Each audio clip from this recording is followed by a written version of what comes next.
problema con alguno?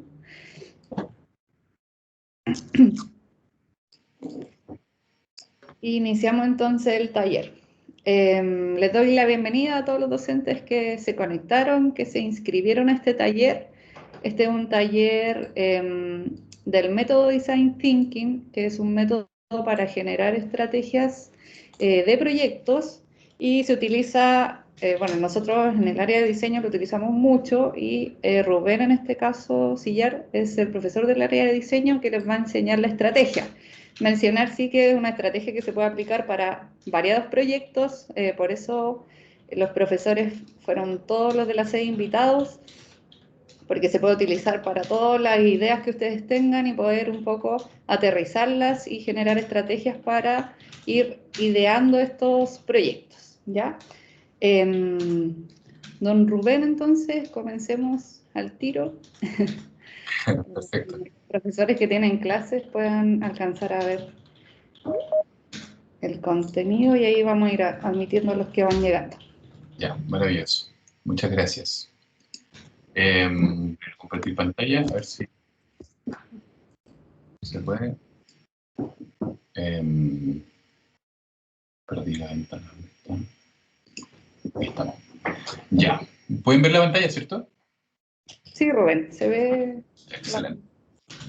Bueno, primero que todo, bienvenidos y bienvenidas. Muchas gracias por estar aquí. Bueno, como muy brevemente, mi acercamiento con esta metodología tiene que ver más como, bueno, yo creo con las circunstancias de la vida, que me he encontrado un poco participando en algunos procesos donde se ha aplicado esta metodología y también dentro de los estudios de magíster que hice estaba incluido eso. Tenía como centro un poco centrado en este tipo de aplicaciones y centrado mucho, obviamente, en el design thinking como método estructural y central del magíster. Entonces, ahí está mi relación con esto. Obviamente yo no soy un experto al 100%, pero voy a tratar de transmitirles todo lo que sé y que ojalá obviamente les sirva para lo que quieran y para lo que pueda ser útil esto como herramienta, ¿no? Primero, la pregunta obvia, ¿no? ¿Qué es esto? ¿Qué es el design thinking? Maca ya dio un pequeño adelanto y nos cuenta un poco, obviamente, cómo hacia dónde va la conversa de hoy, pero lo principal es entenderlo como justamente una metodología o una herramienta que nos sirve para poder desarrollar innovación centrada en las personas, ofreciendo perspectiva a través de la cual se pueden observar retos, detectar necesidades y finalmente soluciones. Entonces, acá, ¿por qué se llama Design Thinking o pensamiento de diseño? Porque de alguna forma, que ahí hay como un error, no un error, pero hay una confusión con los conceptos siempre, porque yo he conocido, bueno, yo de profesión soy diseñador gráfico, y he conocido a muchos diseñadores que como que el pensamiento de diseño lo llevan así como que, oye, o sea, tú tienes que pensar como yo. Tú tienes que ser como soy yo, porque yo soy bacán. Entonces, pero en realidad no tiene que ver tanto con el diseñador o con la diseñadora como persona, tiene que ver con la sensibilidad del diseño. Tiene que ver y no necesariamente con el diseño gráfico o con el diseño visual, tiene que ver con el acto de diseñar, con el acto de crear un plan, más que netamente con el diseño. Entonces, siempre como que existe un poco esta mezcla que uno asocia como esta metodología como el diseño gráfico automáticamente porque va un poco como nominalmente de la mano, pero como bien dijo Maca al principio, esto es muy amplio y no necesariamente tiene que ver con el diseño gráfico ni con el diseño visual. Tiene que ver con cómo la sensibilidad del diseño, cómo el método de resolución de problemas que existe en el diseño de cosas, de objetos, de productos, de ideas, se puede traducir en aplicar o se puede traducir en una herramienta. Y ese es un punto súper importante que igual voy a ir como conversándolo durante el proceso, pero es muy importante el hecho de que esto es una herramienta. porque también existe esta como, en base a mi experiencia, como a lo que me he tocado ver, como que aplicar metodologías del design thinking o del pensamiento de diseño es como la solución. Y es como que aplico la metodología y esto está listo, ¿no? Y lo que sea ya está porque ya apliqué la metodología. Y eso, como toda metodología, no es tan así, porque es una herramienta nada más. Entonces, por sí sola no es magia, no es nada, simplemente es una herramienta que nos va a ayudar a poder llegar o poder ordenar un poco las ideas, ¿no? Y en ese sentido, el objetivo que tiene esta metodología es satisfacer las necesidades de las personas de una forma que sea tecnológicamente factible y comercialmente viable. Ahí vamos a ver un poco sobre eso. No sé si alguien de los y las presentes ya ha tenido algún acercamiento con esto. Sí, no. Sí, poquito. Porque una de las cosas, como lo principal, bueno, viene como a preguntarse, podríamos preguntarnos como, bueno, si estamos hablando del pensamiento de diseño, ¿cuál es la mentalidad, digamos, del diseño? O de dónde viene esto? Entonces, acá hay ciertos elementos que componen un poco las bases de cómo trabajar esta metodología, que tiene que ver con, bueno, cómo nosotros podemos, en primer lugar, esta acción de, bueno, no lo digas, muéstralo, tiene que ver con comunicar nuestra visión de manera significativa utilizando imágenes, contando historias y otros elementos que no necesariamente tengan que ver con la comunicación verbal. El enfoque en los valores humanos. Uno de los ejes de esta metodología y se asocia mucho a algo que obviamente por tiempo tampoco vamos a alcanzar a abordar con mucha profundidad, que tiene que ver con el diseño centrado en el humano. Cómo diseñamos en función de otros seres humanos y no en función de el dinero o en función de la producción u otras cosas, sino que el ser humano es el centro aquí de el eje, es el eje de esta actividad. Entonces, cómo los valores humanos y la empatía por las personas de alguna forma son lo central dentro de esta lógica del diseño. La cultura de prototipos, cómo el prototipo no simplemente es una manera de validar ideas, sino que también obviamente es parte del proceso de innovación, es parte del proceso de prueba y error que requiere también todo esto. El arte de la claridad elabora una visión coherente con los problemas confusos. ¿Cómo podemos, por medio de esto, ahí vamos a ir como desarrollando las ideas, pero por medio de este tipo de metodologías logramos obviamente poder aterrizar ideas. Ese es un poco el objetivo. Entonces, la idea es obviamente cómo podemos llegar a una claridad coherente, a una forma de comunicar lo que estamos pensando que sirva obviamente para poder darse a entender y llegar a soluciones, llegar a conclusiones que sean no necesariamente lógicas, pero sí que estén como en la tierra, digamos, y que se puedan palpar de alguna u otra manera. También tener la conciencia sobre el proceso de diseño. El diseño, como digamos, persona que ejecuta el diseño y que vive del diseño, el diseño en sí mismo es un proceso, sea cual sea el tipo de diseño. Por lo tanto, el proceso de diseño es sumamente importante para cualquier tipo de aplicación que sea, ya sea como metodologías de innovación, como creatividad o como lo que sea. El proceso de diseño es clave para que las cosas funcionen. Por lo tanto, hay que ser súper consciente de eso. Por eso aquí está destacado este punto como ser consciente del proceso, porque el proceso de diseño es lo que de alguna forma nos da el sustento para poder armar lo que sea, pensar en lo que sea y tener estas como estructura de etapas y de bases sólidas que nos permiten ir pensando cada vez más allá en el fondo. Algo importante que tiene relación con esta metodología es incitar a la acción. La acción, como que, bueno, como está mencionado ahí, esta página es un extracto de un libro, una página de un libro que les voy a compartir igual, que es un libro de dónde nace esta metodología, que es de la Universidad de Stanford, en California, donde se crea esta metodología y hay un libro que es como la caja de herramientas del Design Thinking y sale esto que dice incita a la acción, como el Design Thinking o el pensamiento de diseño es un término incorrecto propiamente tal, porque no se trata tanto de pensar, sino que de hacer. Es como, sí, vamos a pensar, pero lo importante aquí es cómo nosotros hacemos, probamos, y luego las soluciones van a, de alguna forma, surgir medida de ese análisis.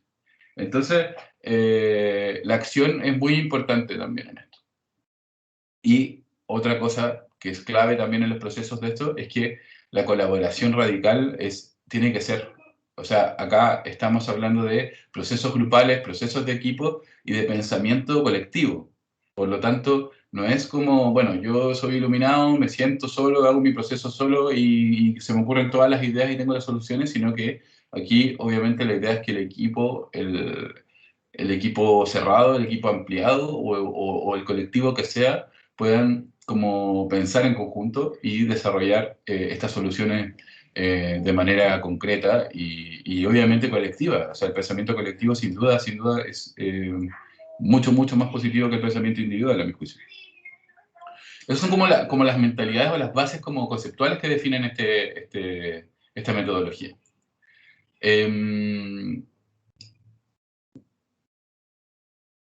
Entonces, vamos a ver desde esa perspectiva la creatividad como la esencia de la humanidad, como esencia humana en el fondo. El acto de crear como parte de nuestra naturaleza. Y ahí está el primer punto en el fondo. Cómo colectivamente también somos capaces de crear y de inventar lo que sea, como hemos visto en la historia de la humanidad, básicamente, capaces de inventar desde remedios hasta bombas y está todo ahí, está todo en nuestra esencia, digamos. Entonces, este proceso obviamente también ayuda o permite como poder desarrollar esas aristas, de poder pensar la creatividad también como una esencia humana y no como esto que ocurre que mucha gente, por cómo es el sistema y por cómo nos estructuran, es como, no, o sea, es que yo no soy creativo, o sea, es que yo no tengo creatividad y no puedo hacer estas cosas. Obviamente, eso, la idea de este tipo de métodos es como alejarnos de eso, que nos permita como también salir de esa casilla en la que el mismo sistema nos mete y poder como romper eso y decir, bueno, sabéis que somos humanos, somos creativos, es así de simple. Y, y siempre lo somos, siempre estamos creando, siempre estamos salvando, o sea, vivir ya en este mundo es creativo, porque tenemos que saber cómo llegar a fin de mes y cómo poder sobrevivir. Entonces, hay creatividad ahí. Nuestra mente está trabajando constantemente. Por lo tanto, el proceso creativo de diseño siempre va a estar y siempre está ahí. Lo que apunta a esta metodología es como sacarlo y poder aplicarlo, básicamente. Según Tim Brown, que es... ¿hasta ahí tienen alguna duda? Una. Todo bien, Rubén. Ya, perfecto. Según Tim Brown, que es el actual CEO de IDEO, que ahí vamos a ver qué es IDEO. IDEO es una consultora creativa. Esto es una disciplina que usa la sensibilidad y métodos de los diseñadores para hacer coincidir las necesidades de las personas con lo que es tecnológicamente factible y con lo que es una estrategia viable de negocios. Puede convertir el valor para el cliente, así como en una gran oportunidad para el mercado. Entonces tenemos esta triada de lo que son las necesidades de las personas, lo tecnológicamente factible y una estrategia viable de negocio. Esa es como la base de donde se crea esto. Entonces, delta de estos tres elementos van a ser, perdón, van a ser van a ser el eje y lo central para poder analizar y para poder desarrollar la idea que tengamos. Obviamente, los contextos son distintos, porque si, no sé, por ejemplo, estamos con un problema vamos a poner un ejemplo, no sé, ¿cómo llevamos este modelo híbrido adelante? Con los estudiantes, que están mitad virtual, mitad no sé qué, mitad presencial, y que el COVID, y esta nueva normalidad, y toda esta locura. ¿Cómo llevamos eso, por ejemplo? ¿O cómo hacemos que aprovechemos las herramientas que ya nos entregó la pandemia en esta modalidad híbrida, por ejemplo? Entonces ahí tenemos que, bajo ese problema, descubrir cuáles son las necesidades que tienen las personas, cuáles son las necesidades que tienen, por ejemplo, ahí podemos dividirlo de muchas formas. Puede ser, porque este modelo híbrido afecta tanto a los estudiantes como a los funcionarios, a los docentes y a las personas que, por ejemplo, habitan INACAP desde todas sus perspectivas. Entonces, podemos analizar ese problema desde distintas perspectivas y poder jugar y mezclar las necesidades que tienen las personas, las factibilidades tecnológicas, y en este caso no sé si cabe tanto pensar en una estrategia viable de negocio, pero sí en una estrategia viable, por ejemplo, de cómo esto se lleva a cabo. Entonces, nos encontramos ahí analizando la creatividad como negocio. Que ahí hay otro cuento también, que no voy a entrar tanto en eso porque no tiene tanto sentido para lo que estamos convocados, pero claro, ocurre también esa figura, en que el crear, en que la creatividad se vuelve un negocio, tanto como conceptualmente, por ejemplo. Vamos a ver que el pensamiento de diseño como que es innovador, pero al mismo tiempo igual existe desde los años 70. Y desde los años 70 que se está hablando de esto. Entonces, uno cuestiona un poco igual eso, como, ¿dónde está la innovación ahí? Porque se vuelve innovador cuando ya existe. Entonces, vemos aquí cómo también se estructuran estas cosas y cómo de alguna manera se vuelven como estas bases, bases necesarias, así como que hablo de design thinking, hablo de emprendimiento, de innovación y de un montón de otras cosas que se vuelven como el kit básico necesario para poder ser innovador. Entonces, aquí la invitación es a que también como rompamos todas esas figuras, o sea, como si en el fondo tenemos una estructura, que es lo que yo les voy a mostrar hoy día, también son cosas que son absolutamente flexibles y que son absolutamente como que hay que romper igual, necesariamente.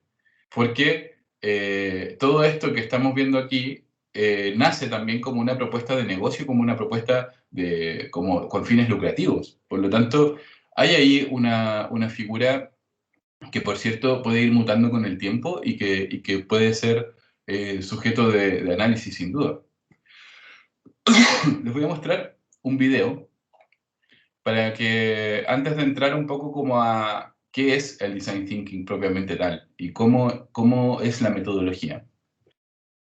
Vamos a ver un video de justamente IDEO.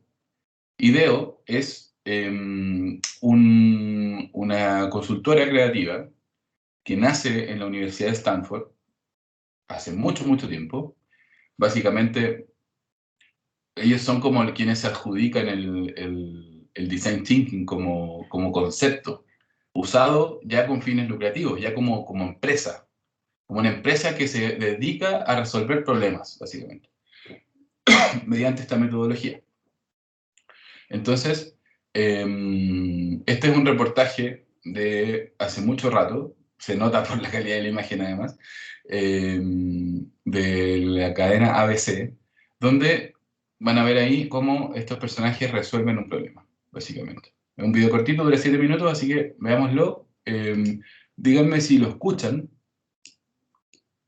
Bueno. Deep Dive, one company's secret weapon for innovation.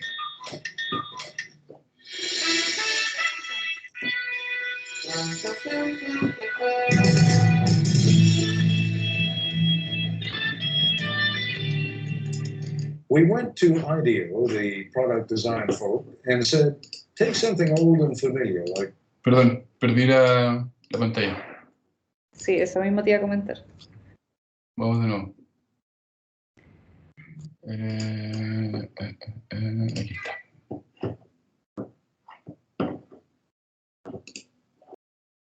Say the shopping cart, and completely redesign it for us in just 5 days. ABC News.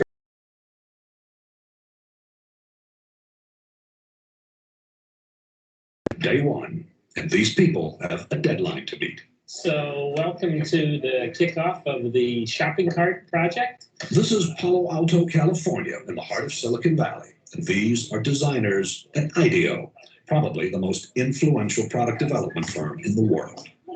IDEO has designed everything from high-tech medical equipment to the 25-foot mechanical whale in the movie Free Willy, and the first computer mouse for Apple. Smith ski goggles, Nike sunglasses, NEC computer screens. Hundreds of products we take for granted.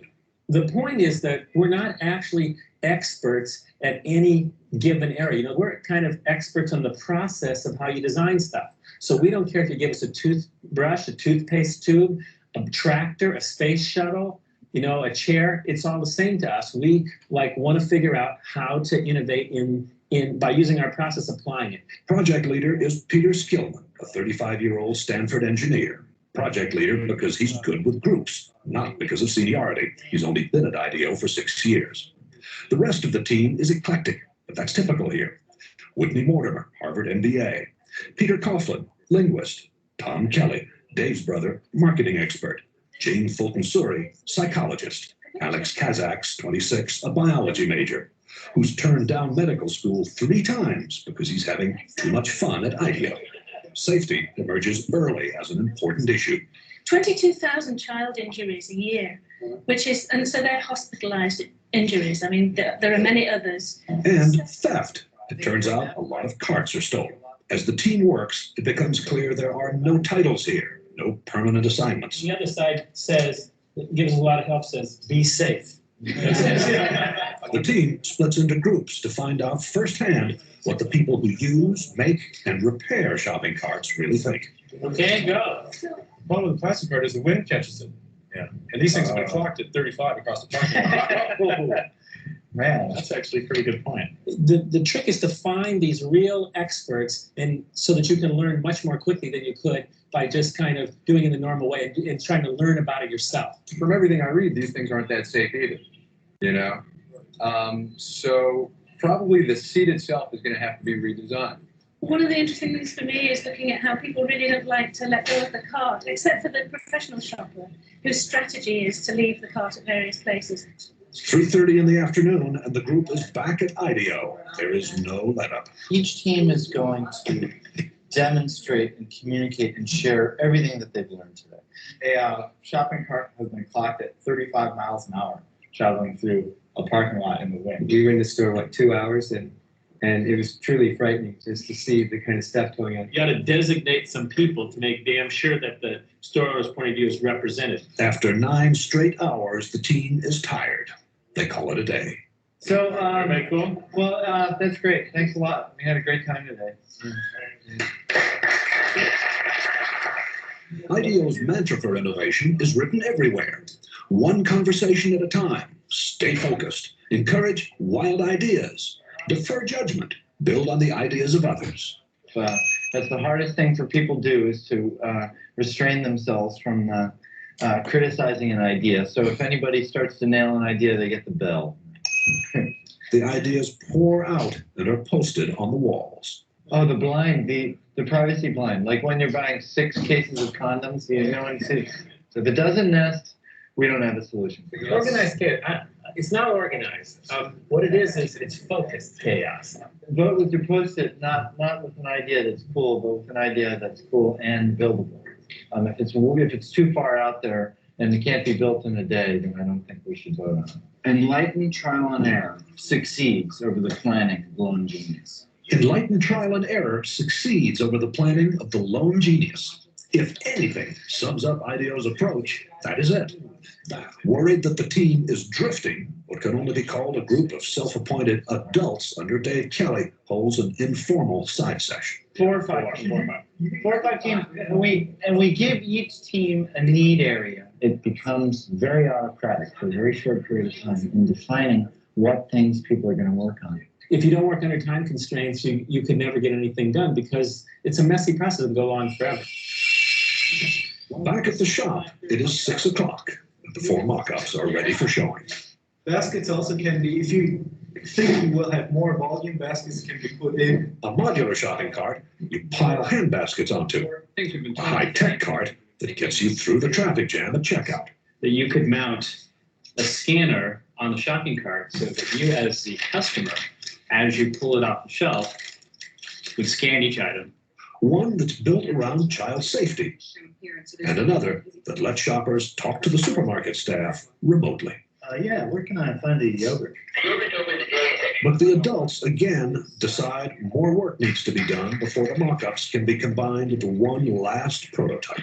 Why don't we have all the cards come up here for a second? I think you take a piece of each one of these ideas and kind of back it off a little bit and then put it in the design. The design is still not there, but there's another motto at IDEO: fail often in order to succeed sooner. And some of the team will be up half the night trying to put together a design that finally does work. Good. So we took the best elements out of each prototype. The cart, which is designed to cost about the same as today's carts, is different in every other way. What do you think? Well, I'm very proud of the team. I think it's great. Does this work for you? Works for me great. It's also beautiful. The cart's wheels turn 90 degrees so it can move sideways. No more lifting up the rear in a tight spot. And you shop in a totally different way. The bags are hung on hooks on the cart's frame. Remember, there is no basket here. At first, I was a little shocked, but I think you have some fantastic ideas here. It needs a little refining, but I think that it's great. I mean, we would want them. She also gave us some really good comments about how we can make this thing better. A lot of hours. Also, an open mind, a boss who demands fresh ideas be quirky and clash with his, a belief that chaos can be constructive, and teamwork, a great deal of teamwork. And these are the recipe for how innovation takes place. This is Jack Smith for Nightline in Palo Alto, California. Bien, ¿qué piensan de esto?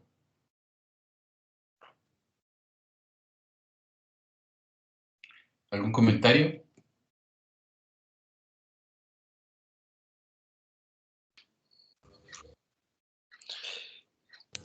Sí, Rubén, aquí Alejandro Iñate. Mi profesión es muy similar a la tuya. Yo soy arquitecto, así que ninguno de estos procesos me parece extraño. Claro. Lo que sí, esta vez está muy bien conceptualizado, porque en realidad lo que tú dices, nosotros que nos sentimos, o sea, parécete a nosotros, si tú no eres, es un proceso que viene intrínsecamente en la persona, pues es como el Mozart, el Mozart que hay en uno cuando es bueno para la música, algo muy similar. Y esos procesos en realidad no suceden si tú estás solo. Eso es lo que tengo que más o menos aportar. Gracias. Vale, completamente. O sea, aquí la muestra de esto, que si bien es un ejercicio, bueno, además de que es algo que pasó hace mucho rato, pero que es un ejercicio que el mismo canal propone a esta consultora. Igual debe haber un toque como de publicidad, y obviamente. Es como que un programa decide que, oye, consultora de video, hazme esto, hazme un carro supermercado, los pone a prueba y los hace trabajar, y obviamente también está este sesgo editorial donde quieren mostrar lo o sea, vemos lo que ellos quieren mostrar, sin duda, pero lo notable de esto es el proceso como de equipo, que era justamente lo que dice Alejandro ahí, cómo podemos, cómo finalmente esta cliché de que dos cabezas piensan mejor que una es real. Si al final es así, o sea, mientras más personas hayan, mientras más variado sea, si se dan cuenta había gente como un biólogo que no estaba ejerciendo, algunos ingenieros y personas de distintas áreas, obviamente vamos a lograr poder tener visiones muy distintas, porque si nos juntamos entre nosotros mismos, vamos a pensar igual, ¿no? Entonces creo que obviamente ahí está esa esencia, ¿no? Como ojalá los procesos creativos y los procesos de desarrollo de ideas siempre puedan contar con personas de distintas áreas, de distintos equipos, de distintas formas, de distintos lugares, de distintas realidades, porque si no ocurre como el efecto de las redes sociales, que al final vemos lo que nosotros somos, ¿no? Vemos como que tenemos nuestra burbuja y es difícil salir de ahí en ese sentido. En cuanto a la metodología propiamente tal, ¿perdón? Sí, que también me gustaría comentar que, bueno, aparte de la diversidad de personas, ¿cierto? En el equipo de trabajo también la importancia de poder estar en el sitio del suceso, digamos, o sea, de ir al lugar, estar en el terreno, participar y mirar, valga la redundancia, con mis propios ojos, ¿cierto? ¿Qué pasa? ¿Qué sucede? ¿Cómo corre el carrito? ¿Qué tienen en el carrito? Etcétera.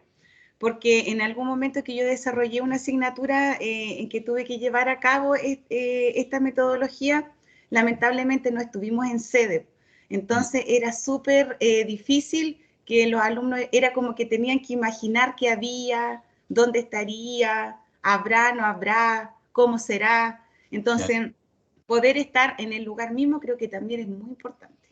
Sí, sin duda, sin duda.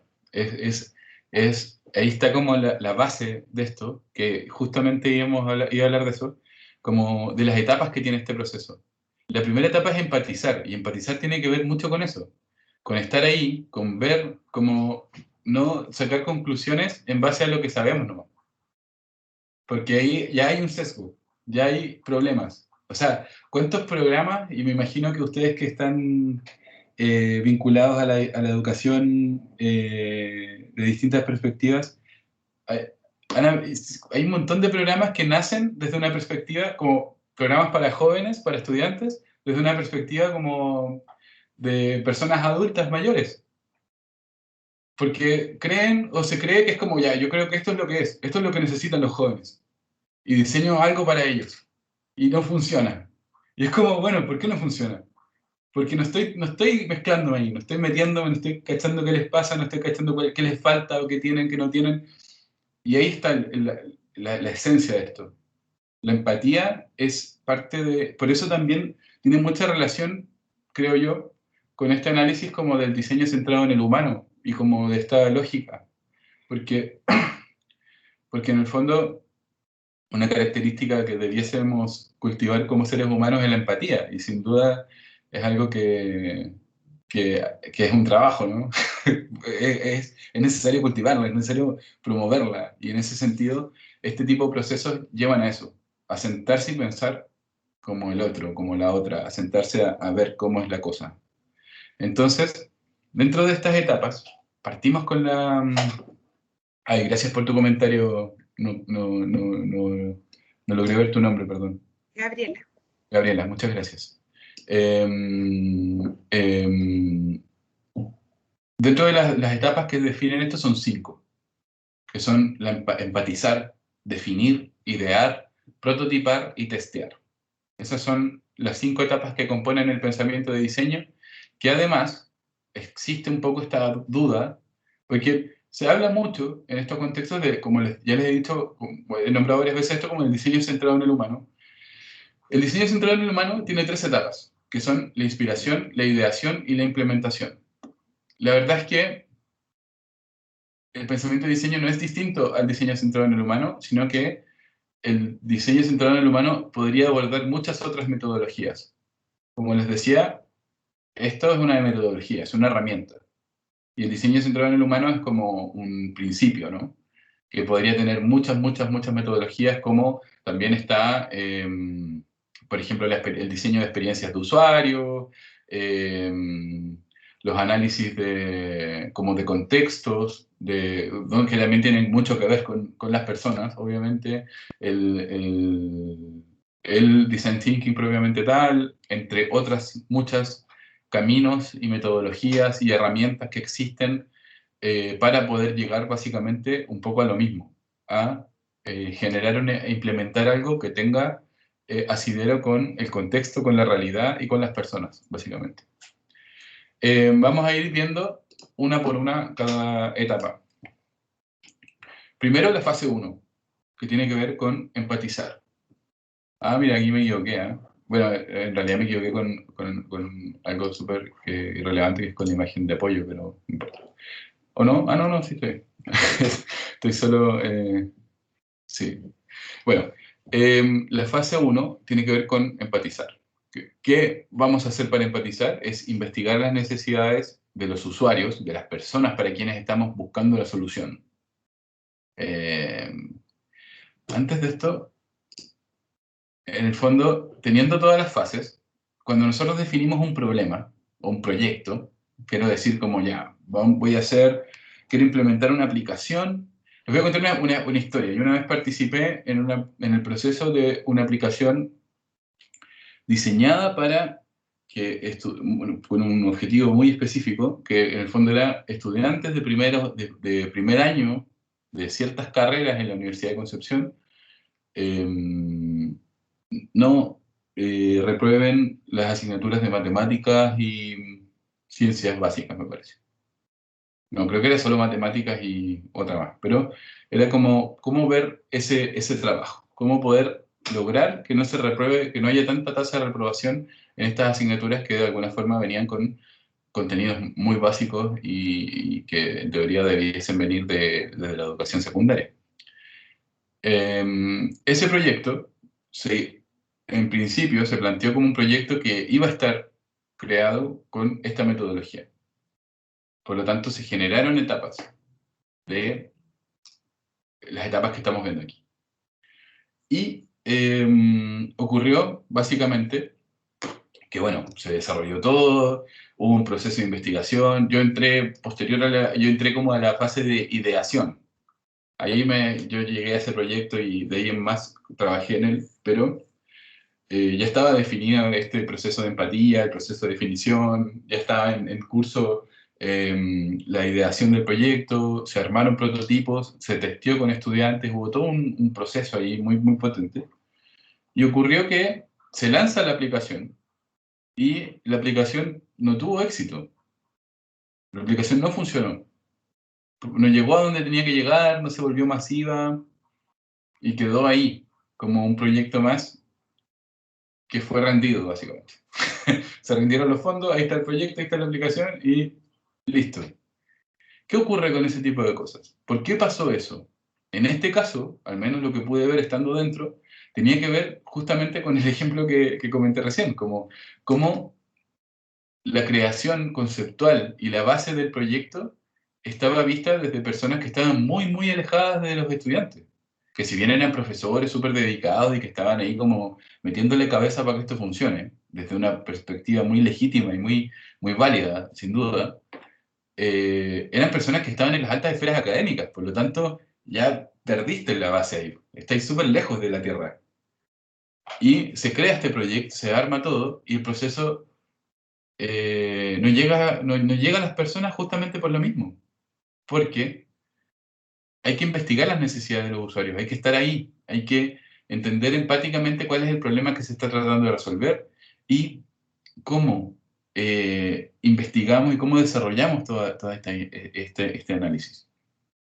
Por medio de la observación, la interacción y el sumergirse, el meterse lo más posible, el tratar de empaparse completamente de lo que queremos entender. Para eso hay un sinfín de metodologías. El libro que les voy a compartir, de hecho, lo voy a copiar al tiro para que después no me olvide, porque eso como no, te lo copio después, eso después nunca llega, ¿no? Lo voy a dejar en el chat. A ver si puedo abrir aquí. Algo pasa con esto que no puedo abrir el chat. Bueno, mientras carga, seguiré conversando. Hay un sinfín de metodologías y muchas que sin duda ustedes ya conocen. O sea, en los mismos procesos de INACAP, de formación de docentes, hay metodologías que son parte de esto también, como algunos mapas de empatía, estos juegos de roles, entrevistas destinadas a empatizar, donde, por ejemplo, se exploran las emociones de las personas que están vinculadas o que son el público objetivo del proyecto. También el más conocido creo yo que es el mapa de empatía, donde tenemos esto como lo que dice, lo que piensa, lo que hace y lo que siente, y vemos ahí como un análisis de elementos, ¿cierto? Entonces, ahí son muchas la metodología y los caminos para poder empatizar, obviamente. Pero lo importante es, más que una es mejor que otra, va a depender mucho del contexto, va a depender mucho de quién estamos hablando. Quizás hay grupos de personas con los que es mejor conversar derechamente, hay otros que es mejor hacer dinámicas, otros que lo mejor es salir y estar en el aire libre y de pronto ver ahí qué ocurre. Ahí obviamente va a depender del contexto. Pero lo importante es eso, observar, interactuar y sumergirse. Eso es como lo esencial del proceso. La fase 2. La fase 2 es de definir.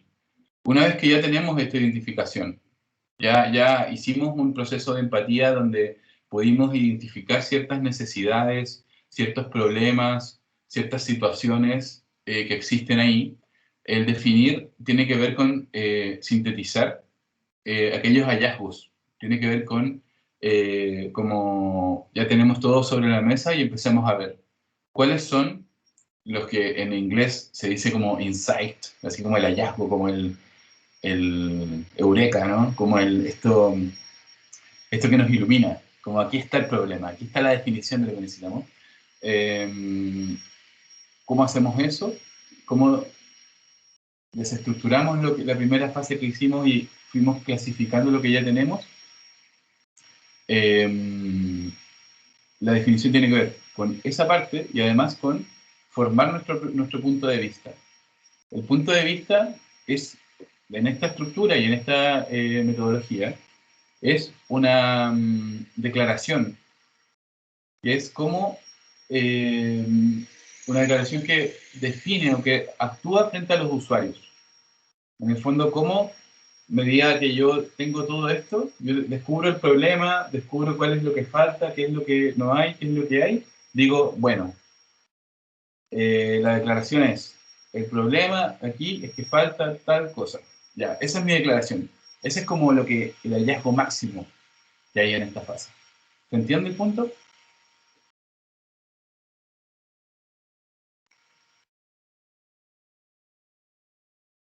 Sí, se entiende. Perfecto, gracias. Luego, la fase 3 tiene que ver con idear. Idear consiste en que podamos generar cuantas ideas sea posible, que es un poco el ejercicio que vimos en el video. Como el cliché habla de pensar fuera de la caja. Mira, no había visto el chat. Paola Guayo, diseño de experiencias turísticas. Perfecto, perfecto, perfecto. Tal cual, la experiencia es notable. Cómo poder desarrollar experiencias mediante esto, sin duda que es un tremendo apoyo. El pensar fuera de la caja, ¿qué quiere decir eso? El pensar fuera de la caja es básicamente como atrevernos a salir de lo establecido. Y una de las claves para que esto funcione, como también salía en el video, que el tipo tenía una campanita, es como eliminar los prejuicios.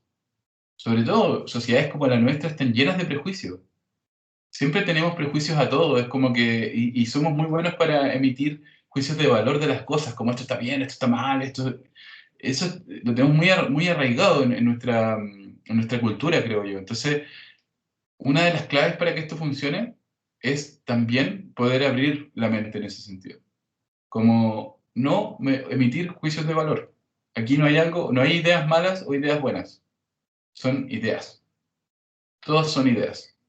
Entonces, porque también creo yo que estamos bajo, como que, irónicamente, si bien estas metodologías nacen para poder funcionar dentro de este sistema económico y dentro de este sistema político también, como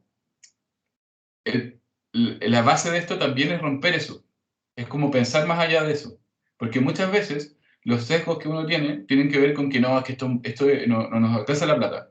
Esto es muy difícil.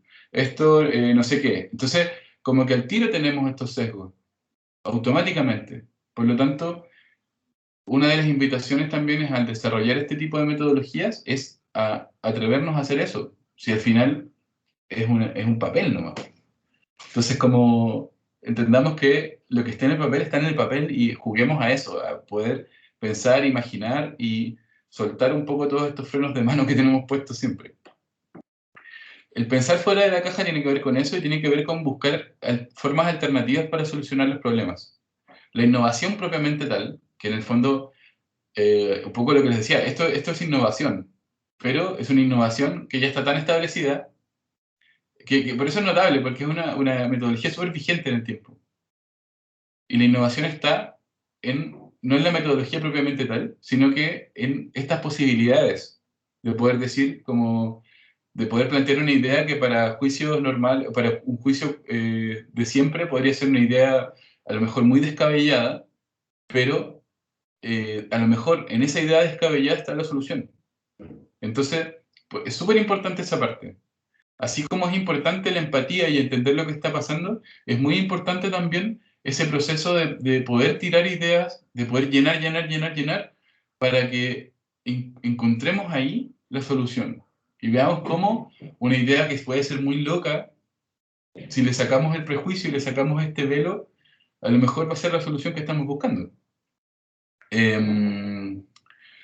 Y la idea obviamente es que esto también nos permita no solo como una cosa de pensar más allá, sino que también de, por ejemplo, llevarnos a los siguientes pasos, llevarnos a poder generar prototipos, a poder generar otras formas de llevar estas ideas por medio también de esta diversidad de elementos.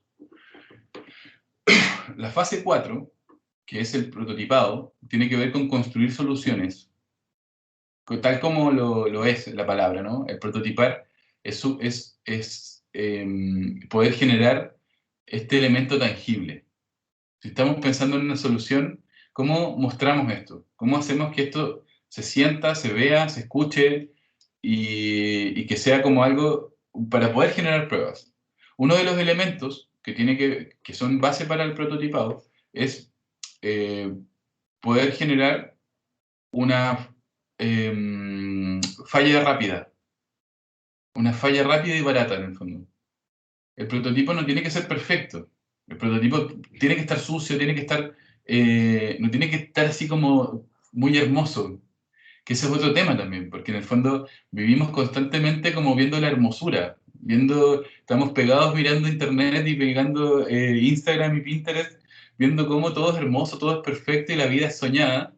Y ahí llegamos al momento de tener que crear algo y es como, oye, no puedo, porque no es perfecto, como lo veo en internet. Entonces, el prototipo tiene que ver justamente con romper eso, con poder fallar rápido. Entonces, si lo que estoy pensando llegué hasta la etapa de prototipo, en realidad no funciona, porque eso es otro. Avanzar en las etapas no significa que todo esté bien. Uno puede llegar hasta el final y a lo mejor no funciona, y hay que empezar de nuevo, ¿no? O hay que volver, o hay que ir pasos más atrás. Entonces, esa es la base del prototipo. Y lo otro es también poder aprender. El prototipo nos va a permitir una primera interacción, digámoslo, con estas personas con quienes estamos generando empatía. Poder llevar el prototipo a estas personas, así como fuimos a investigar, mira, aquí está el prototipo, pruébalo, destrúyelo, ármalo, tócalo, desármalo, huélelo, escúchalo, usa todos los sentidos sobre él y veamos qué pasa. Y ahí está la base para poder aprender, para poder resolver, por ejemplo, desacuerdos que hayan existido en los procesos de análisis de ideas, para, por ejemplo, iniciar conversaciones con estas personas, con este grupo de gente, con quien sea para quien estemos generando este diseño, ¿no? Y lo mismo, el prototipo no tiene estándares. El prototipo puede ser un dibujo en una servilleta, puede ser una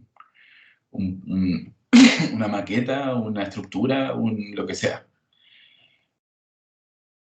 Luego, la fase 5 es el testeo. El testeo es la oportunidad de poder, tal como lo vimos también en el video, ¿no? Como llevar al súper el carro y probar si esto funciona, ver cuáles son los problemas, ver si el prototipo en realidad está acorde a lo que se buscaba. Entonces, el testeo, como propiamente tal, es justamente ya como la prueba final para poder refinar nuestro punto de vista. Refinar este principio que definimos en un comienzo, como el problema es este, bueno, llegó el testeo y digo, ¿el problema de verdad es este o en realidad es otra cosa? En realidad hay otro problema que no vimos como equipo.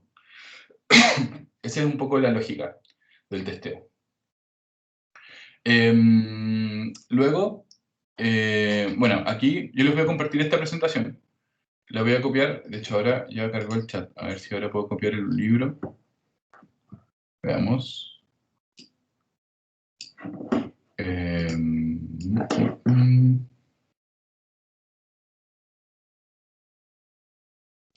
No puedo copiar el libro, no sé cómo voy a subirlo. Yo creo que quizás lo envío por correo, va a ser más fácil, ¿no? Bueno, pero aquí están links sobre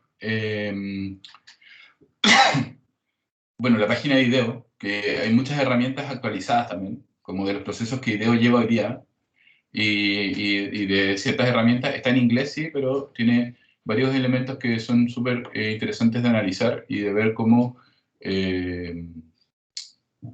se estructuran dentro de distintos proyectos, y son herramientas base, metodologías y otras cosas. También tenemos esta página que es una página que en realidad lo que vende esta página es un curso sobre esto, pero lo bueno que tiene es que hay 1 millón de técnicas aquí, que las pueden ver. Uno se registra gratis y ya, y puedes como descargar plantillas, y aquí hay una descripción muy simple sobre cómo son las distintas metodologías y distintos elementos que componen, por ejemplo, las distintas etapas del pensamiento de diseño, como la empatía, la definición, la ideación, el prototipado y el testeo. Entonces, creo que está súper interesante esta página porque tiene justamente eso, ¿no? Como cositas, prácticas que nos permiten, obviamente, poder guiar de mejor manera esta metodología. Y bueno, aquí algunas cosas sobre dinámicas y páginas que son como más que nada como blogs sobre este tema. Y para concluir, porque ya nos quedan 5 minutos, una de las bases de esto, creo yo, es entenderlo como un proceso flexible. Esto no es como que aquí les traje los 10 mandamientos y ustedes tienen que seguirlos al pie de la letra, porque si no se van a ir al infierno. Eso no va a ocurrir. Aquí es... la idea es poder agarrar este tipo de metodologías y poder armarlas a la pinta de las necesidades que tengamos. Porque, y obviamente tenemos que ir y volver, empatizar de nuevo, testear, después volver a empatizar de nuevo y testear y testear y testear y testear. Lo importante es que esto esté como en constante movimiento y que de alguna forma los equipos y las personas que desarrollan estos procesos puedan llevar a cabo esta conexión entre la empatía y el testeo. Cómo juntamos esas dos cosas es lo esencial desde mi perspectiva en este proceso.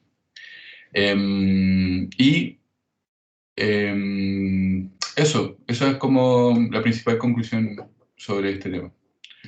Ahora, si tienen alguna pregunta, algún comentario, háganla por favor. Quienes quieran.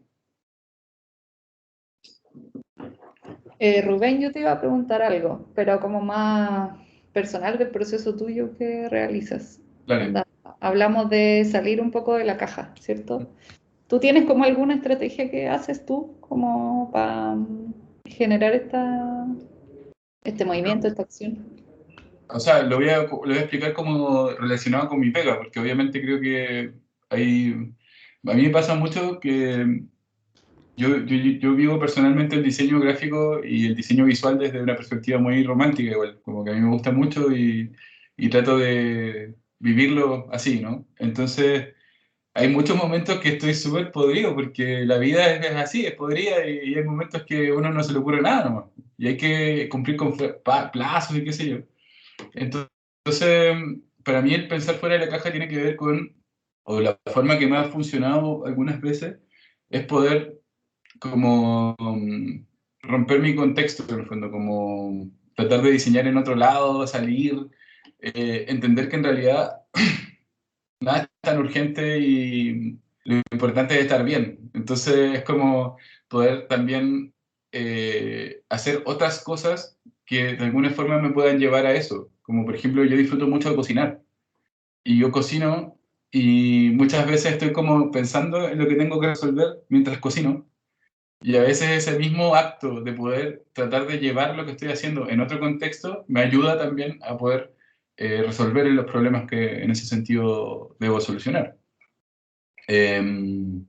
Y el pensar fuera de la caja, obviamente, es también, como les decía, o yo a cómo lo juego es como justamente a jugar, a pensar en cosas que pueden ser ridículas y que uno mismo piensa, no, qué estúpido, ¿cómo se me va a ocurrir algo así? ¿Cómo eso va a funcionar? Bueno, hay que pensarlo nomás, hay que lanzarlo y si funciona bien y si no, no perdemos nada en ese sentido.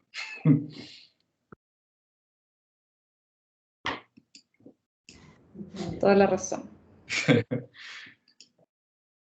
No sé si alguien más, gracias Maca, no sé si alguien más tiene alguna otra pregunta o algo, algún comentario.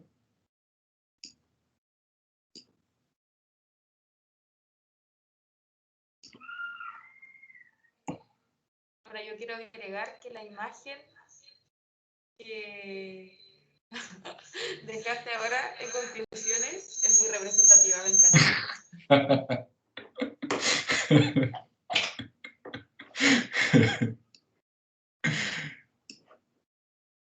Hay que destruirlo todo.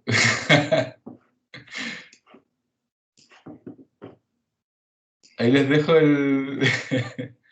Qué bueno que te haya gustado esas imágenes. A mí me divierte mucho diseñar presentaciones con imágenes así. Ahí les dejo el link de la presentación para que creo que la van a poder descargar. Si no me avisan y se las envío, solo que los GIFs no se van a mover porque va a ser un PDF, pero ahí está la presentación y no sé por qué no puedo arrastrar el PDF por acá. Bueno, les voy a copiar en el correo el PDF. De hecho, se los voy a compartir aquí para que lo veamos rápidamente. Que es este libro. ¿Dónde está?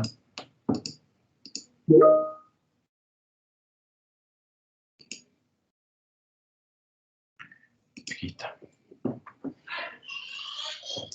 Aquí está el libro. Este libro es el Bootcamp Bootleg, así se llama, que está traducido al español, y que es una caja de herramientas, por decirlo así, que nace de la Universidad de Stanford, de la Escuela de Diseño, perdón, de la Universidad de Stanford, donde aparecen los distintos, bueno, en la página que les mostré al principio, y aparecen las etapas. Parte de la información que les conté la saqué de aquí, otro de otros lados, pero aquí aparece una descripción de cada una de las etapas del pensamiento de diseño, y además aparecen 1.000.000 de métodos de distintas índole, donde está explicado el paso a paso y cómo hacer una entrevista, cómo empatizar, cómo usar distintos métodos para distintos procesos y distintas cosas. El uso de post-it, uno de los clichés del design thinking es que el post-it es como esencial, ¿no? Como que está todo el mundo pegando post-it por todos lados. Y aquí hay distintas metodologías que pueden ser útiles para no solo esto, sino que para también otro tipo de procesos u otro tipo de necesidades que tengan para poder sacar análisis o ver qué está pasando. Pero en definitiva, lo que hace esta metodología no es más que ordenar las ideas. Es solo eso. Solo como enfocarlas en un punto y lograr una solución, más que simplemente pensar así como al aire, sino que es como darnos estructura para poder pensar, una guía para pensar, básicamente. Eso. Rubén, Dígame. el vínculo que enviaste es de WeTransfer, solo permite ver la presentación, no la permite descargar. Ya, entonces la voy a descargar y se las envío enseguida al mismo correo que... A ver, ¿a qué correo puede ser? A ver si... Puede enviarlo al correo de Macarena. O Mm. bien, si quieres, yo te escribo aquí en el chat el mío. Ya, sí, es que hay un correo es que me llegaron muchos como invitando me llegaron 2 o 3 invitando a esto, a esta reunión. Entonces, no sé, acá, si me lo envías, Pero ahí te dejé el correo en todo caso. ya, déjame igual, Sí, ahí está. se lo envío a las 2. Tienes consultas de Alejandro Oñate y también Gabriel Pradenas dejó una en el chat. Perfecto, está cargando el chat, que me anda un poco lento hoy día en internet. Mientras carga, Alejandro, puedes comentar.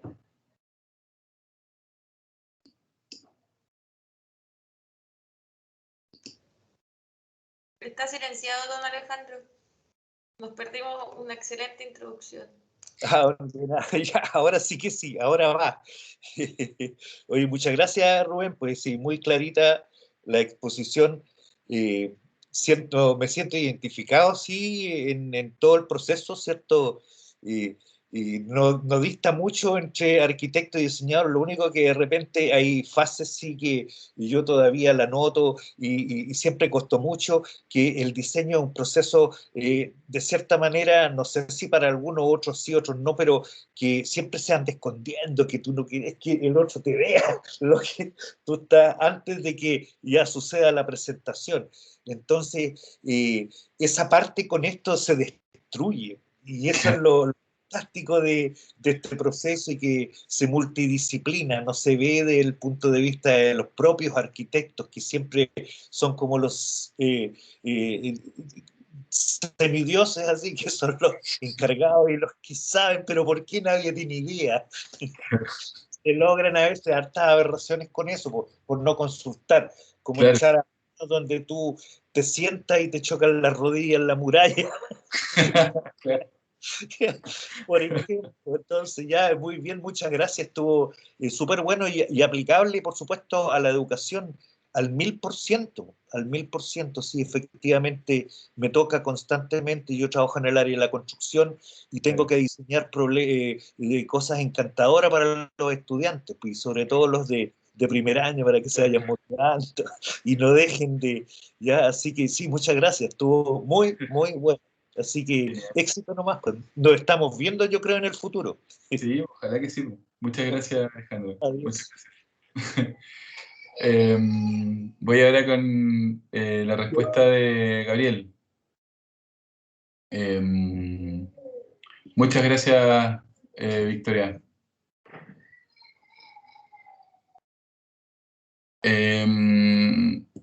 Voy a leer la pregunta. En nuestra región y dentro del marco referencial que se presenta, ¿cuál es tu criterio de la fase más compleja en los términos que señalas? ¿Es un prototipo o testeo? ¿Chile estructuralmente tiene una barrera específica? Yo creo que en ese sentido, bueno, así como Chile, como barrera, yo creo que como cultura, creo que la empatía siempre es un problema. Siempre es un problema. Creo que somos una sociedad absolutamente prejuiciosa y con mucho rollo como para vivir, digamos. Hay mucho clasismo siempre, hay mucho mucho sesgo ahí, y creo yo que eso genera problemas siempre, genera como problemas de análisis y problemas de poder desarrollar este tipo de cosas. Entonces yo creo que en ese sentido la empatía puede ser un tema, y creo que también, obviamente, el proceso en general, creo que la dificultad que tenemos para poder llevar la metodología o el pensamiento de diseño como algo natural es que basta con ver dónde trabajaban estos tipos de videos. Si miran la página hoy día de cómo están, cómo viven hoy día o cómo están las oficinas de video hoy, claro, son otros rollos, son otras perspectivas que nosotros no vemos, y que porque culturalmente y porque socialmente es mal visto incluso. Que en el fondo aquí nosotros tenemos que trabajar en cubículos, en salas blancas, sin posibilidades, y ojalá lo más encerrado posible. Y eso obviamente no propicia este tipo de cosas. Lo mismo que ocurre como con el trabajo en equipo. O sea, claro, ojalá trabajemos en equipo, pero siempre bajo esta lógica como productiva, infinita. Y objetivamente esta metodología rompe con esa productividad que se espera tanto.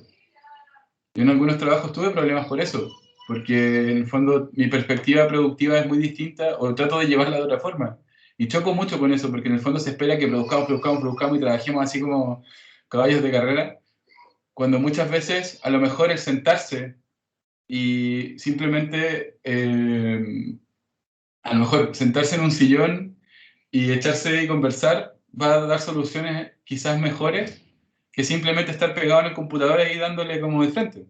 Entonces, creo yo que estructuralmente como país sí hay un problema con respecto a eso, porque es súper difícil aplicar estas metodologías a espacios de trabajo convencionales o a espacios de trabajo que en realidad son tan estructurados y que tienen esta lógica de la producción por sobre todas las cosas.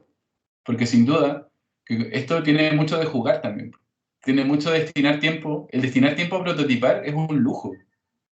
Entonces, es lamentable, sin duda. Es lamentable. O sea, como diseñador al menos he tenido esa experiencia de poder estar en algunos lugares donde he tenido la posibilidad de poder prototipar, de poder probar, de poder jugar simplemente a diseñar y a armar y a tomarnos el tiempo que sea necesario, pero también ocurre en otros lados que no tenía ese tiempo derechamente. Y aquí es producir y ojalá lo más rápido posible. Entonces, creo, Gabriel, respondiendo a esa pregunta, creo que sí, hay una barrera que tiene que ver con la cultura empresarial, con la cultura, no sé cómo decirlo, cómo definirlo, pero con la lógica laboral quizá que tenemos. No sé si respondí tu pregunta. Perfecto. Eso, no sé si alguien más tiene otra pregunta. Yo levanté la mano. Ah, buenísimo. Yo me auto levanté la mano. Tomándome un poco también de lo que dices tú, claro, esta lógica y esta cultura laboral, pero bueno, considero que sí, la empatía claramente es una gran barrera, sobre todo en Chile, pero también el pensamiento creativo. Si nos vamos un poco hacia atrás, nos damos cuenta que la educación chilena y el sistema chileno nos lanza por la vereda de memorizar, de tener secuencias lógicas de pensamiento, y en cambio este método que te muestra todo lo contrario, divergencia pura, que fluyan las ideas, que no sean forzadas, que no tengan limitaciones en el fondo, y eso también exige otro concepto que es la espontaneidad. Cuando culturalmente y laboralmente en Chile, si hay una persona que es más espontánea, o como que se le arrancan las cabras al monte, la educación desde la básica, inicial incluso hasta la media, te enseña, no, tiene que quedarse sentadito en su puesto, no, tiene que responder con esto. Entonces, espacio para lo espontáneo no surge, y creciendo desde esa lógica, al final nos acostumbramos a los límites y de alguna forma, bueno, va a sonar súper hippie lo que voy a decir, pero a liberar un poco el pensamiento y sacarlo de barreras. Eso considero que es una gran limitante, sobre todo en estas metodologías, por ejemplo, la metodología de aprendizaje basado en desafíos igual. Intenta un modelo de innovación, le enseña a que piensen fuera de la caja, pero no, empiezan las limitantes al tiro que el mismo sistema de la cultura chilena nos ha enseñado, y que es algo intrínseco en nosotros. Entonces, romper eso es como que casi se te rompe una parte de la cabeza, es como, oh, ahora soy creativo, pero una barrera en mi juicio. Sí, completamente. Y es lamentable porque ocurre mucho que las personas no se consideran personas creativas y que no... Y eso es lamentable porque sería todo tan distinto si no tuviésemos tanto como peso siempre, tanto como carga desde muy niños y niñas en el fondo. Y sobre todo, o sea, y ya tenemos, sin contemplar en ese caso, o sea, en realidad, hay que contemplar en ese caso las diferencias que ya existen por género. O sea, sin duda las niñas le cargan mucho más la mata y son mucho menos creativas que los niños. Entonces es como ya, y desde ahí es más, o sea, desde ahí para arriba, y cómo eso avanza con el tiempo y se traduce justamente en que al final la única solución es como soñar con que se puede romper algo, con que se puede pensar de otra manera y bancársela nomás. Sí, de hecho, hay una actividad en que puedes comparar el pensamiento adulto de los niños para evaluar, no a medirla, evaluar la creatividad. Y por ejemplo, se llaman doodles, dibujos completamente al azar, que si tú se lo muestras a un adulto y le dices que son todas las ideas que vienen a su cabeza en un minuto, y por lo menos te van a dar unas 2. En cambio, a un niño o una chica ya... No, y aquí está mi mamá saltando en un trampolín y uno como que lo ve y dice, ¿qué le pasa a este niño? Y al final es pura creatividad, sí, es eso. Es eso, y los adultos ya tenemos acabado ese punto. O sea, un infante está con un pedazo de bolsa, es una nave espacial. En cambio, para uno ese pedazo de bolsa es un pedazo de bolsa que no sirve de nada. Exacto, exacto. Así es. Por eso hay que ejercitarlo, porque se nos va, lo perdemos, así como que tenemos que estar tratando constantemente de ejercitarlo, porque si no se aleja cada día más. Gracias, María Paz. Anita María tiene la mano levantada. Sí, hola, Rubén, aquí estoy. Primero agradecer tu presentación. A mí este es un método que lo estoy conociendo a profundidad. Me encanta, me gusta mucho trabajar con este método, pero sí concuerdo con todo lo que dice y con lo que dice María Paz. Nosotros estamos desarrollando la asignatura de innovación ahora y pasa eso, que se cuarta un poco la creatividad por la idiosincrasia, por tema económico. Entonces hasta ideas muy buenas se disuelven porque sin estar postulando, por ejemplo, un proyecto que tiene fondo, se cuartan las ideas pensando en que no voy a tener dinero para desarrollar el prototipo. Entonces, desde ahí, desde la ideación, ya tenemos nuestra creatividad un poco coartada por todos estos temas que son idiosincráticos en el fondo y que son a nivel regional, de país, etcétera. Entonces, es harto el desafío, siento yo, para el design thinking aquí en Chile, para la innovación, porque idear solamente, ni siquiera llegar al prototipado, ya se nos cuarta por economía, por un sinfín de... Y empatizar sin duda es lo que más nos cuesta. Claro. Perfecto. O sea, es que estamos, yo creo que conectados en el mismo sentido y genial que en el fondo esto también se pueda implementar, que lo estén implementando en sus respectivas áreas. Yo creo que es clave poder como también en nuestra labor como docentes y como acompañantes de personas que están en su proceso educativo, creo yo que es súper clave poder también transparentar eso, de que en el fondo estamos mostrando metodologías que a lo mejor no van a poder ser aplicadas, que a lo mejor no van a, o que va a ser muy difícil y que básicamente es como una lucha poder aplicarla y poder vivir así, en el fondo. Sobre todo si estamos teniendo ejemplos como IDEO, que son como ya nuevamente la perfección, es como ver así. Entonces, y me parece genial que siempre podamos tener eso como de aterrizar y tener los pies en la tierra y transmitirlo de esa manera y ojalá también poder insertar ese bicho de que finalmente para que las cosas cambien, a mi juicio, depende de que las mismas personas lo hagamos. Y las instituciones también, hay instituciones que son tan cuadradas, nosotros mismos a veces somos tan cuadrados, que el modelo tiene que ser así, el diseño tiene que ser así, la estructura así. Entonces, todo, puedes ver nuestra oficina, de repente son todas blancas, entonces hasta eso te limita un poco, o te sesga un poco de la creatividad. Entonces, el cambio viene de todas partes, de las instituciones, las empresas, los estamentos, etcétera, pero...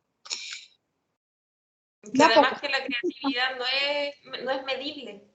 Entonces, ¿cómo vas a medir creatividad? No existe un indicador de resultado, de contribución, de impacto que te mida creatividad. Entonces después la institución va a decir, nosotros creamos gran impacto en esta institución porque creamos un 5% de creatividad. No es medible. Entonces, como no es medible, no sirve. Oye, Pato tiene la mano levantada, así que esa intervención va a estar buena.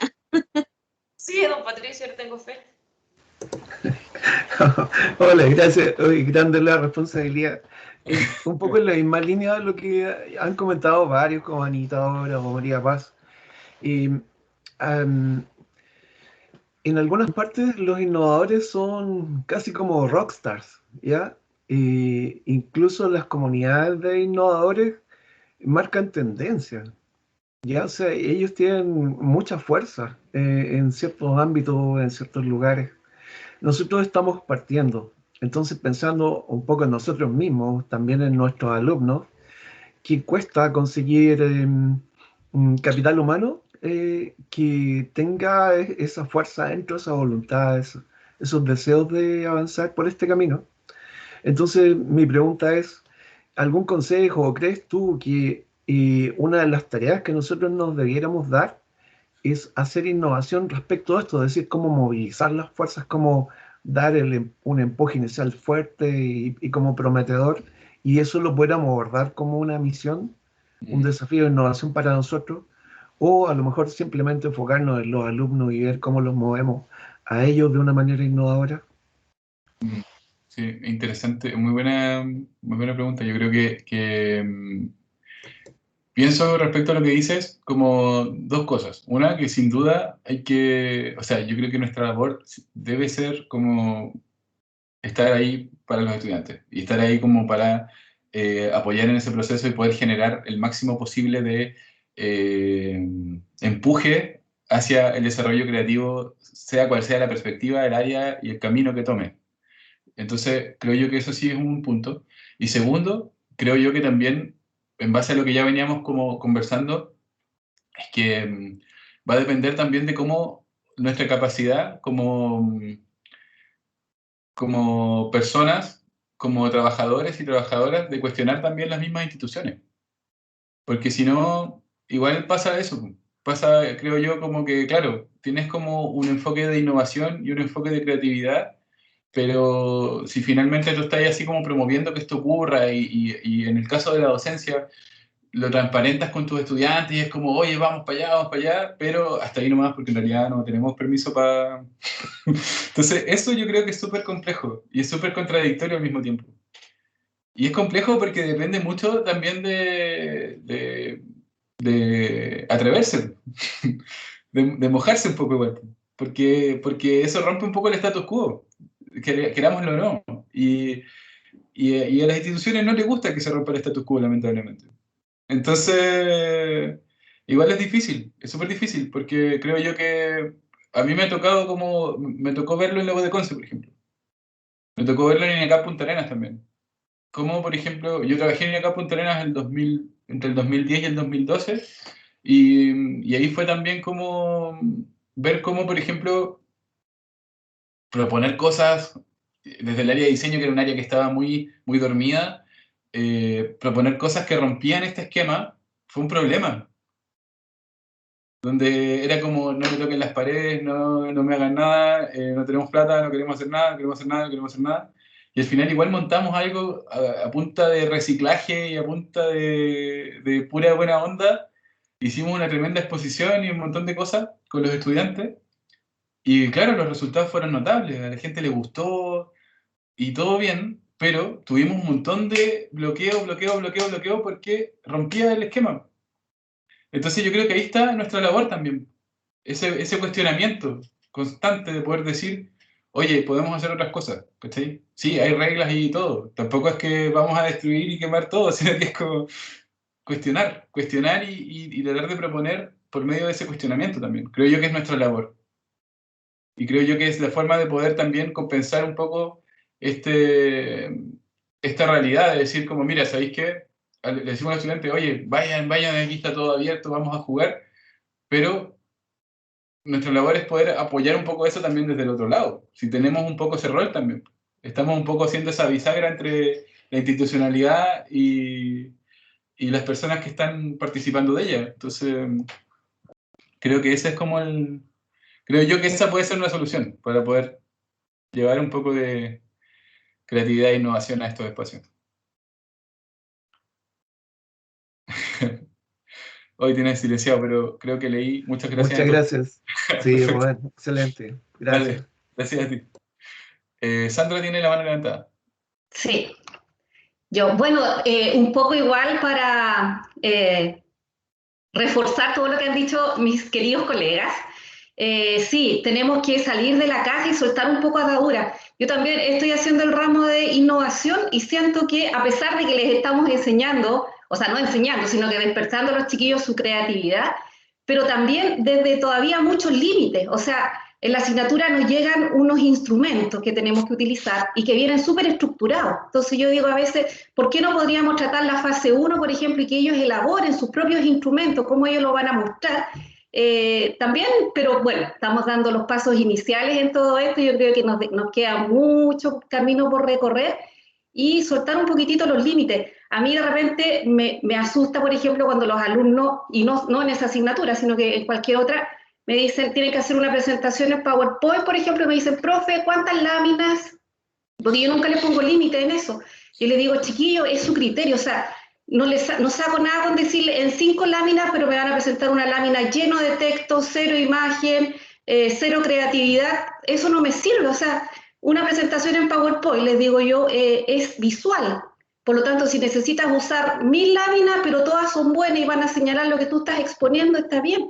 Entonces, están acostumbrados a los límites y bueno, también tenemos que pensar que estamos en una guerra de generaciones, estamos todavía algunos análogos junto con aquellos nativos digitales que también hay un cambio generacional, mentalmente somos distintos, o sea, nuestra fisiología mental incluso, cerebral es distinta, entonces yo creo que ahí estamos todavía nosotros tratando de ponerles límites y ellos tratando, o sea, ustedes, la mayoría también ya son nativos digitales, pero todavía quedamos algunos de la antigua generación que estamos, algunos tratando de ponernos a tono con ustedes.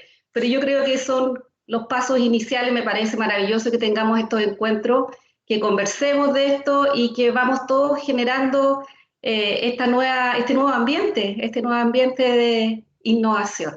Sí, muchas gracias. Estoy completamente de acuerdo. Creo que la clave también es generar estos espacios. O sea, creo que conversarlo, discutirlo y con los distintas personas involucradas y distintos como cargos, por decirlo de alguna forma, distintos roles involucrados también creo que sin duda es la clave. Creo yo que si queremos como avanzar en ese camino, creo que ahí está, en conversar, en discutir, en poner los puntos sobre la mesa y avanzar justamente en ese plan. Y en esa mezcla generacional que es súper importante, como tampoco que sintamos esa culpa. O sea, yo tengo 33 años y ya me siento como que estoy fuera de onda, yo no entiendo nada. Entonces, creo que igual tenemos que no lidiar con esa culpa, si igual es así nomás. Y hay que ver cómo lo compatibilizamos y cómo podemos ir dialogando todo el rato con ese cambio, ¿no? Creo que... Exactamente, adaptabilidad. Gracias, Rubén, me encantó tu exposición. Vale, muchas gracias, Sandra.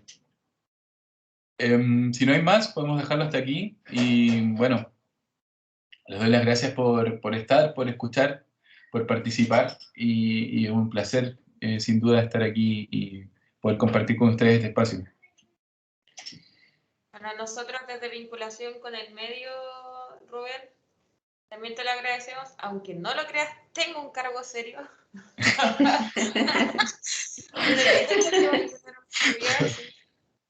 Así que en nombre de vinculación con el medio te damos muchas las gracias. Ya fue una excelente charla y que sin duda todos los docentes que estamos también en la asignatura de innovación, emprendimiento y así como los docentes que no, sin duda nos va a servir mucho dado que INACAP justamente está avanzando en estas líneas de innovación, design thinking y otras metodologías que tienen una naturaleza netamente creativa. Perfecto. Y de verdad, muchas gracias. Vamos a estar atentos a tu presentación y yo la voy a difundir con todos los presentes. Ya, perfecto. Que ya terminé la nómina, así que yo me comprometo a enviar esa presentación. Perfecto. Muchísimas gracias. A ti, Rubén. Un abrazo muy grande y esperamos vernos pronto. Vale, que estén muy bien. Cuídense. Chao, chao. Chao.